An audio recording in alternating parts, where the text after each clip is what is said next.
करती हूं कि वे कृपया अपने प्रेरणादायी उद्बोधन से हम सभी का मार्गदर्शन करें।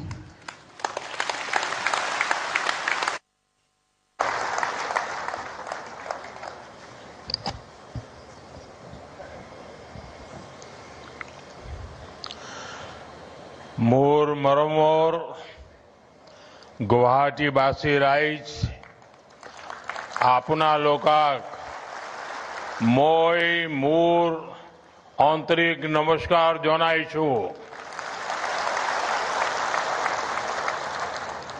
असम के राज्यपाल लक्ष्मण प्रसाद आचार्य जी, यहां के लोकप्रिय मुख्यमंत्री हेमंत बिस्वा शर्मा जी, केंद्रीय मंत्रिमंडल में मेरे साथी सर्बानंद सोनोवाल जी, उपस्थित राज्य के सभी मंत्रीगण, जनप्रतिनिधिगण,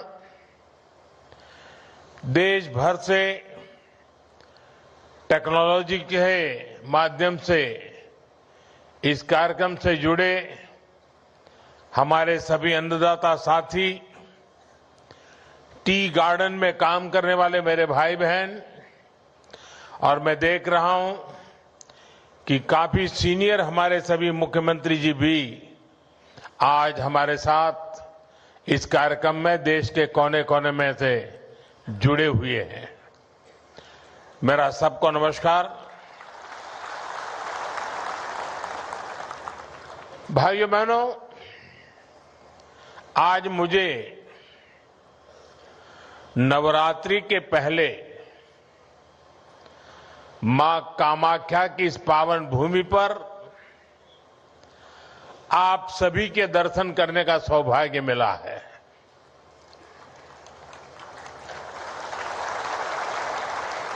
मां कामाख्या के आशीर्वाद से थोड़ी देर पहले यहां से 19,500 करोड़ रुपए के डेवलपमेंट प्रोजेक्ट्स का शिलान्यास और लोकार्पण हुआ है।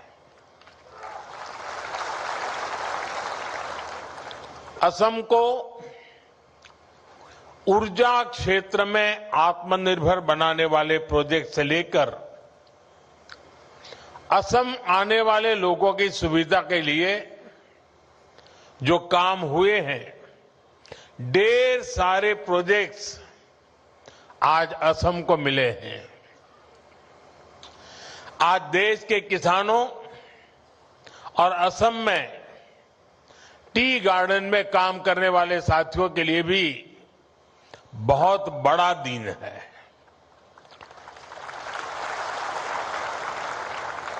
कुछ क्षण पहले पूरे देश में पीएम किसान सम्मान निधि के तहत 18,000 करोड़ रुपए से अधिक की राशि हमारे करोड़ों अन्नदाताओं के खातों में भेजी गई है।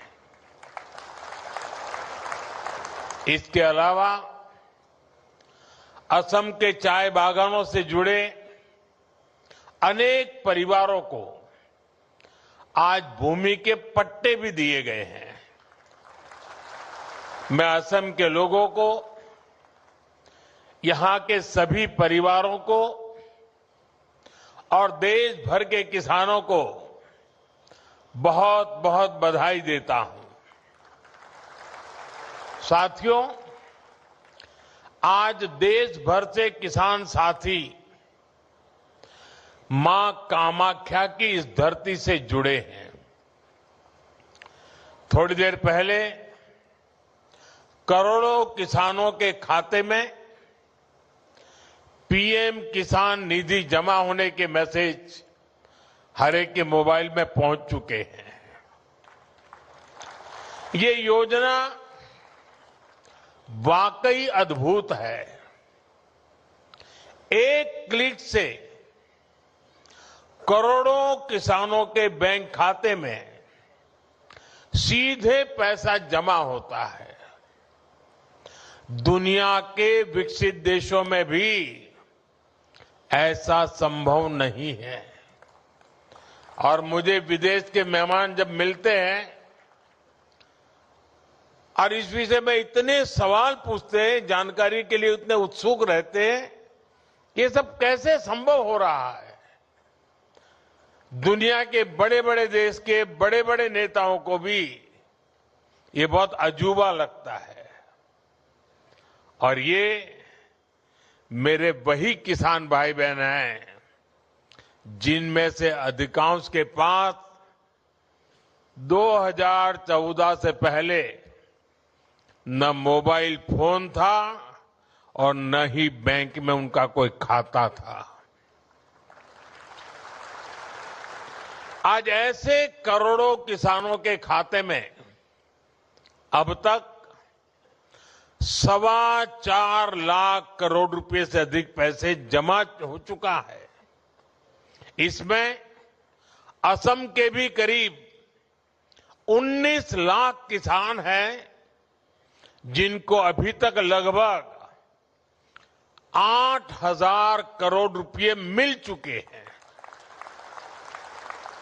साथियों, मुझे याद है जब पीएम किसान सम्मान निधि योजना शुरू हुई तो अफवाहें फैलाने में, झूठ बोलने में माहिर कांग्रेस वाले कहते थे कि इस योजना का पैसा आज भले मोदी देता है लेकिन चुनाव के बाद वापस करना पड़ेगा। ये झूठ बोलने में ऐसे एक्सपर्ट है। लेकिन आज सम्मान निधि की ये योजना देश के छोटे किसानों के लिए सामाजिक सुरक्षा का एक माध्यम बन गई है। साथियों, बीजेपी एनडीए सरकार के लिए किसान हित से बड़ा और कुछ नहीं। जब किसानों को पैसे देने की बात आती थी, कांग्रेस वालों की सांस अटक जाती थी। मैं आपको एक और उदाहरण देता हूं। 2014 से पहले केंद्र में 10 साल तक कांग्रेस की सरकार थी। कांग्रेस सरकार के 10 साल में किसानों को एमएसपी के रूप में 6.5 लाख करोड़ रुपए मिले थे। 10 साल में 6.5 लाख करोड़, जबकि हमारी सरकार के 10 साल में किसानों को एमएसपी के रूप में 20 लाख करोड़ रुपए अधिक मिल चुके हैं। साथियों, बीते 11 वर्षों में देश के किसान के इर्द गिर्द बीजेपी एनडीए सरकार ने एक मजबूत सुरक्षा कवच बना है। एमएसपी हो, सस्ता ऋण हो, फसल बीमा हो, पीएम किसान सम्मान निधि हो, ये योजनाएं किसानों का बहुत बड़ा संबल बनी है। इतना ही नहीं, हमने इस बात का ध्यान रखा है कि अंतर्राष्ट्रीय स्तर पर संकट का असर खेती किसानी पर न पड़े। अब जैसे कोरोना और उसके बाद जो युद्ध हुए हैं, उसके कारण अंतर्राष्ट्रीय बाजार में खाद की कीमतें कई गुना बढ़ गई थी। विदेशी बाजारों में खाद मिलनी भी मुश्किल हो गई थी। लेकिन केंद्र सरकार ने इस संकट को रोकने के लिए भरपूर कोशिश की। यूरिया की जो बोरी अंतर्राष्ट्रीय बाजार में 3,000 रुपये में मिलती है, वही बोरी हमारी सरकार ने अपने किसानों को सिर्फ 300 रुपये में दी है।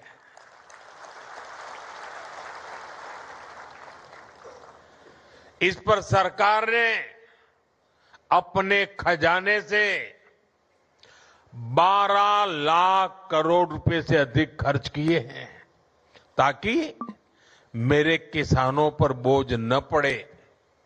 ये बोझ सरकार अपने कंधों पर उठा रही है।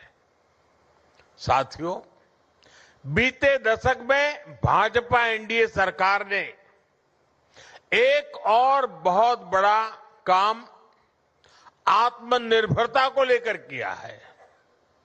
हमने कृषि को बाहरी संकटों से बचाने के लिए आत्मनिर्भरता को प्रोत्साहन दिया है। हमने आजाद भारत में बार बार देखा है कि दुनिया के दूसरे हिस्सों में लड़ाइयां होती हैं, कहीं सप्लाई चेन में दिक्कत आती है तो परेशानी हमारे किसान को होती थी। कभी खाद महंगी हो जाती थी, कभी डीजल और ऊर्जा की कीमत बढ़ जाती है, क्योंकि दशकों तक कांग्रेस पार्टी ने देश को दूसरे देशों पर निर्भर रखा। इससे खेती की लागत भी बढ़ जाती थी। साथियों, किसानों की खेती नई तकनीक से जुड़े, उन्हें सिंचाई के नए तरीकों से जोड़ा जाए और फसलों को भी लाभ मिले, इस मंशा से हमारी सरकार ने पर ड्रॉप मोर क्रॉप की नीति बनाई। ड्रीप और स्प्रिंकलर जैसी माइक्रो इरिगेशन टेक्निकों को किसानों तक पहुंचाया। इससे सिंचाई भी बेहतर हुई और लागत भी कम हो गई। आज सरकार आपके खेतों को सोलर पंप से जोड़ने के लिए काम कर रही है और हमारी कोशिश है कि डीजल पर आपका खर्च कम से कम हो। केंद्र ने जो कुसुम योजना बनाई है वो इसीलिए है। आज बहुत सारे किसान न सिर्फ सोलर पंप लगाकर सिंचाई कर रहे हैं, बल्कि उससे बिजली बनाकर पैसे भी कमा पा रहे हैं। और इसलिए मैं कहता हूं, अन्नदाता ऊर्जादाता बने। साथियों, हमारा निरंतर प्रयास है कि खाद और कीटनाशकों पर किसानों की निर्भरता भी कम हो। कांग्रेस की गलत नीतियों के कारण देश के 5 बड़े खाद कारखाने बंद हो गए थे। हमने उन खाद कारखानों को फिर से शुरू करवाया। साथ ही किसानों को नैनो यूरिया से जोड़ने के लिए भी कई काम किए। आज देश के किसान को इसका लाभ मिल रहा है। अब बीजेपी एनडीए सरकार देश के किसानों को प्राकृतिक खेती के लिए प्रोत्साहन दे रही है। किसान जब बहुत बड़े स्तर पर प्राकृतिक खेती को अपनाएंगे तो मिट्टी भी सुरक्षित रहेगी और हमारे अन्नदाता वैश्विक संकटों से भी सुरक्षित रहेंगे। साथियों, एक तरफ बीजेपी एनडीए सरकार किसानों को लेकर काम कर रही है, हम देश को आत्मनिर्भर बनाने में जुटे हैं। वहीं आज कांग्रेस ने एक बार फिर साबित कर दिया है कि वो किसी भी स्थिति में देश के प्रति ईमानदार नहीं है। आज युद्ध से बने संकटों के बीच भी कांग्रेस सिर्फ अफवाहें फैलाने और अपप्रचार करने में जुटी है।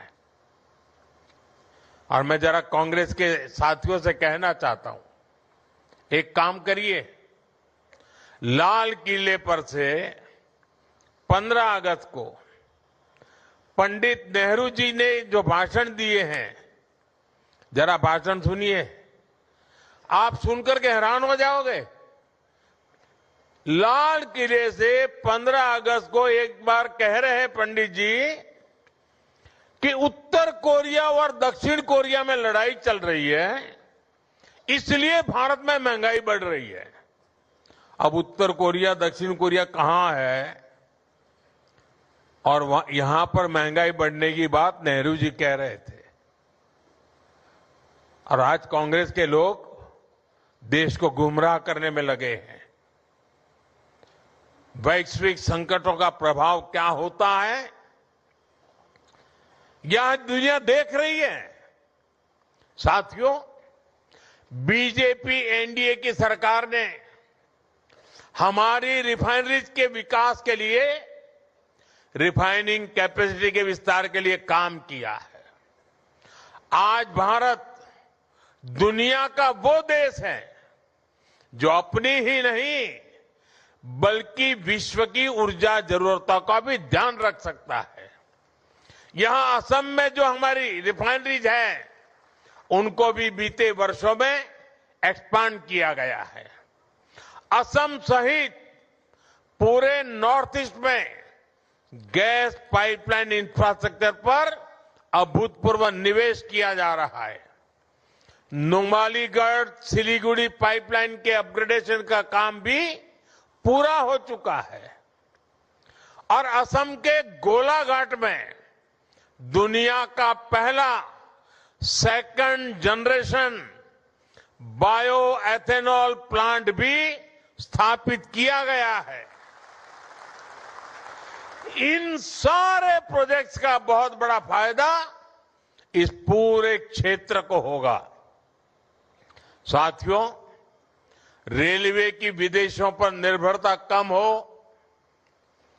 हमें विदेशों से कम तेल मंगाना पड़े, इसके लिए एक दशक में बहुत बड़ा काम हुआ है।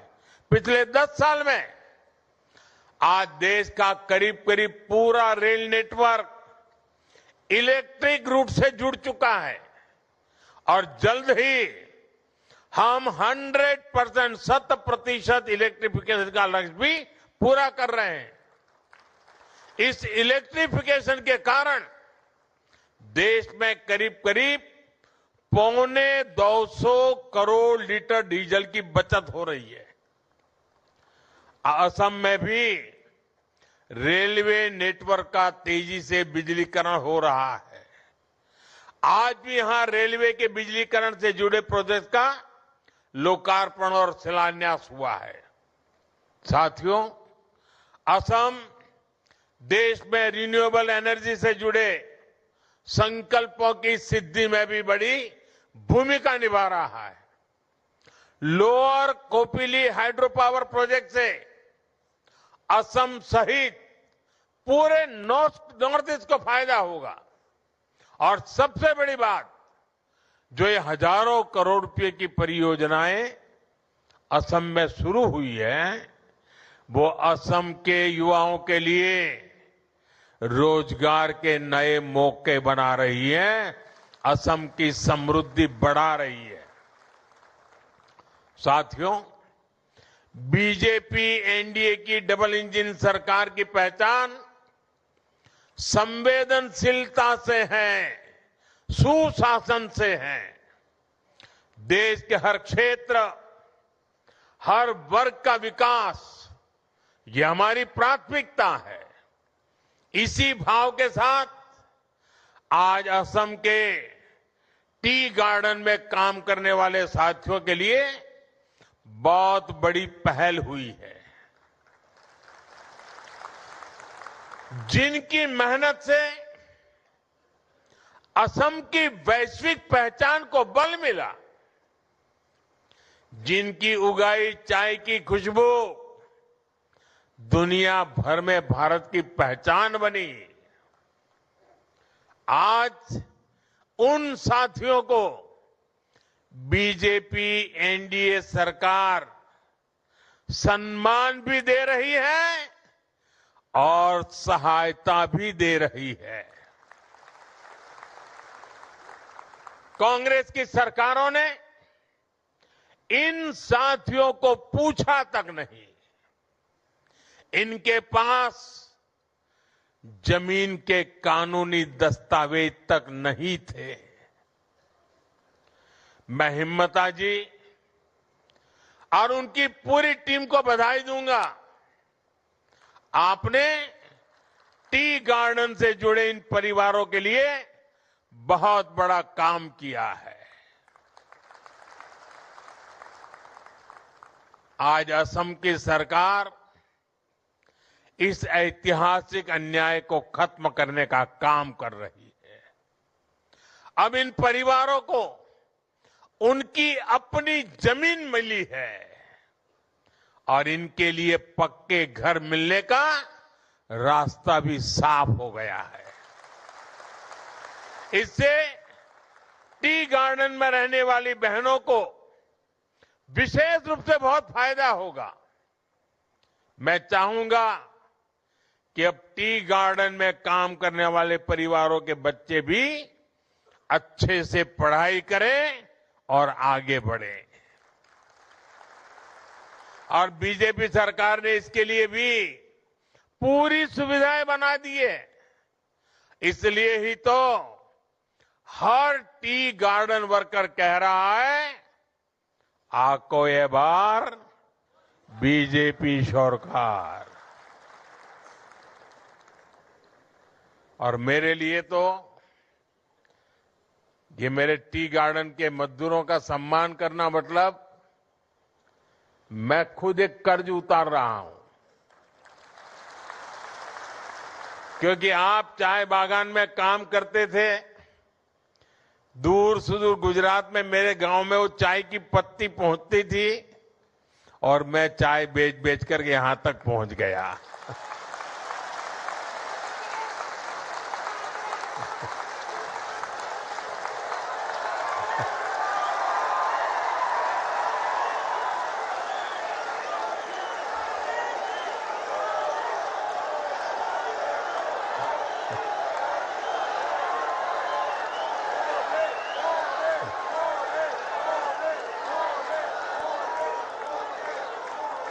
अब मुझे बताइए, ये टी गार्डन वालों के आशीर्वाद नहीं होते तो मैं यहां पहुंचता क्या? ये टी गार्डन वालों की टी मेरे यहां पहुंची और मैं आज आपके बीच पहुंचा। और देखिए मां कामाख्या की कैसी कृपा है कि मुझे आज मेरे टी गार्डन के भाइयों का कर्ज उतारने का मौका मां कामाख्या देवी ने मुझे दिया।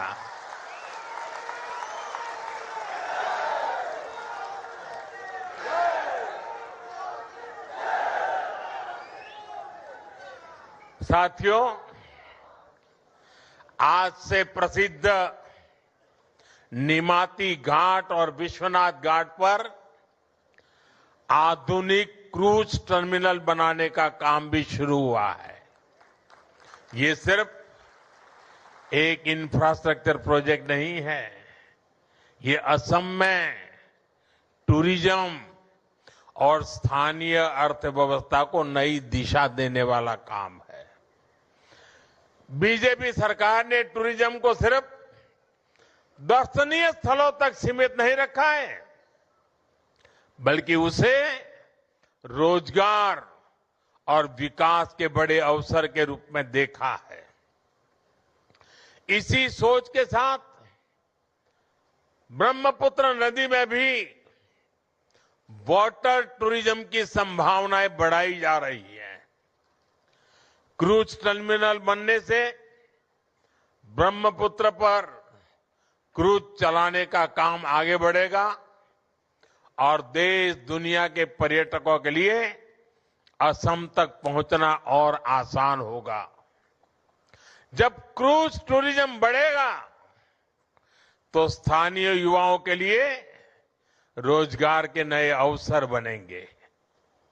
कारीगरों और हस्तशिल्प से जुड़े लोगों को नया बाजार मिलेगा।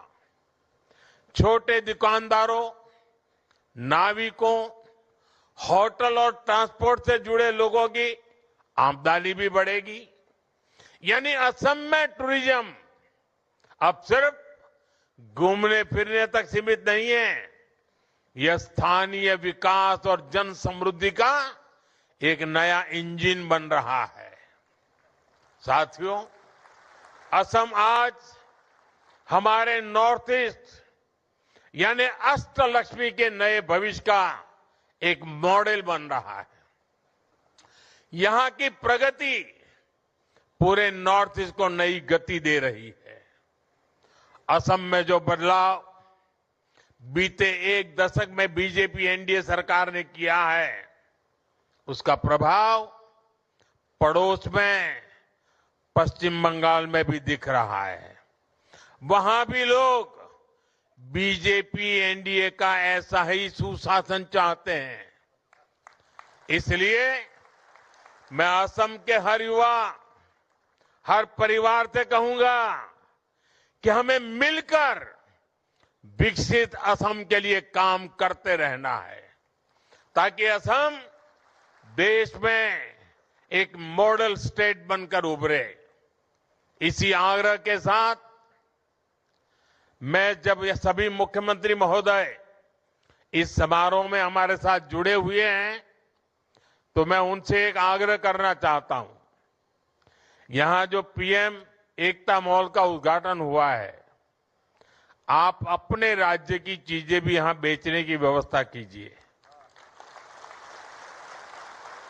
आप कुछ जगह यहां लीजिए और असम में किसी को केरल की चीज चाहिए तो यहीं से मिलनी चाहिए, महाराष्ट्र के कोई चीज चाहिए यहीं से मिल जानी चाहिए, गुजरात की कोई चीज चाहिए यहां से मिल जाए, राजस्थान की चाहिए यहां मिल जाए। यानी पूरे देश की एकता का दर्शन हो। इस मॉल में हिंदुस्तान के सभी राज्यों की उपस्थिति हो। इस मॉल में असम के हर डिस्ट्रिक्ट की उपस्थिति हो। वन डिस्ट्रिक्ट वन प्रोडक्ट, यानी एक प्रकार से कोई भी व्यक्ति एकता मॉल में जाए तो उसको वहां पूरा हिंदुस्तान मिल जाना चाहिए। और मुझे विश्वास है कि असम की धरती से पूरे देश को एक मॉडल मिलेगा और सफलतापूर्वक देश के हर राज्य में एकता मॉल तैयार हो जाएंगे। आप सबको फिर से एक बार विकास की परियोजनाओं की बहुत बहुत शुभकामनाएं देता हूं।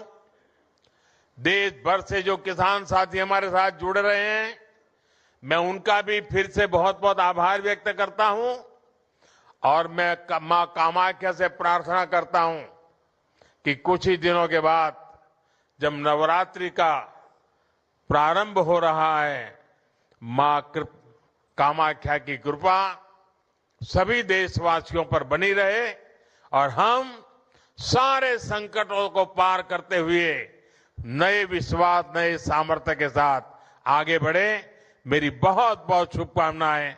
भारत माता की, भारत माता की, भारत माता की। वंदे वंदे वंदे वंदे वंदे वंदे वंदे वंदे।